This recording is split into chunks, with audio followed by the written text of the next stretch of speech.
Hello दोस्तों, मैं Aryan Shukla, business adviser and founder online business workshop. मित्र, हम बात करना चाहेंगे कि किसे आगे बढ़ाना है, खुद को या फर्म दुकान कंपनी को या बिजनेस को। किसे आगे बढ़ाना है, खुद को या फर्म दुकान कंपनी को या बिजनेस को। गौर कीजिएगा, इम्पोर्टेंट प्रश्न हम कर रहे हैं कि किसे आगे बढ़ाना है। खुद को आगे बढ़ाना है। यदि खुद को आगे बढ़ाना है तो खुद की प्रोग्रेस को लेकर के अप डाउन होगा, खुद को स्ट्रगल करना पड़ेगा,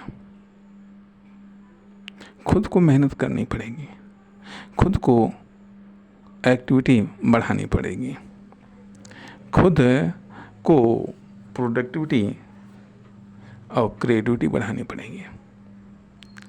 यदि फर्म दुकान कंपनी को आगे बढ़ाना है तो फर्म दुकान कंपनी को स्ट्रगल करना पड़ेगा, सीखना पड़ेगा, उसे एक्टिविटी, क्रिएटिविटी और प्रोडक्टिविटी बढ़ाना पड़ेगा। परंतु यदि बिजनेस को आगे बढ़ाना है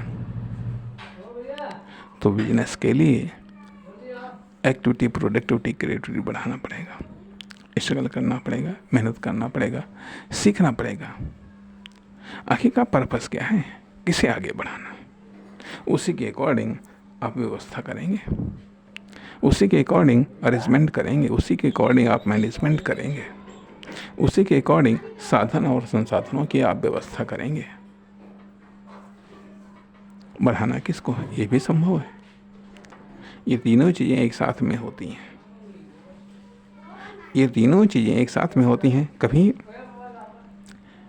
बिजनेस बढ़ने की संभावनाएं होंगी, कभी फर्म दुकान कंपनी के बढ़ने की संभावनाएं होंगी, कभी आपके बढ़ने की संभावनाएं होंगी, कभी आपके बढ़ने की संभावनाएं होंगी। इसलिए कम से कम एक मेन डेवलपमेंट, दूसरा हेल्पिंग डेवलपमेंट, तीसरा कंप्लीमेंट डेवलपमेंट। एक की मेन प्रोग्रेस, दूसरी की हेल्पिंग प्रोग्रेस, तीसरी की कंप्लीमेंट प्रोग्रेस के आधार पर एडजस्टमेंट करना होगा। उसी के आधार पर फोकस सेट करना होगा, टारगेट सेट करना होगा। दशा और दिशा अपनी एक्टिविटी की निर्धारित करनी होगी। नमस्कार, धन्यवाद।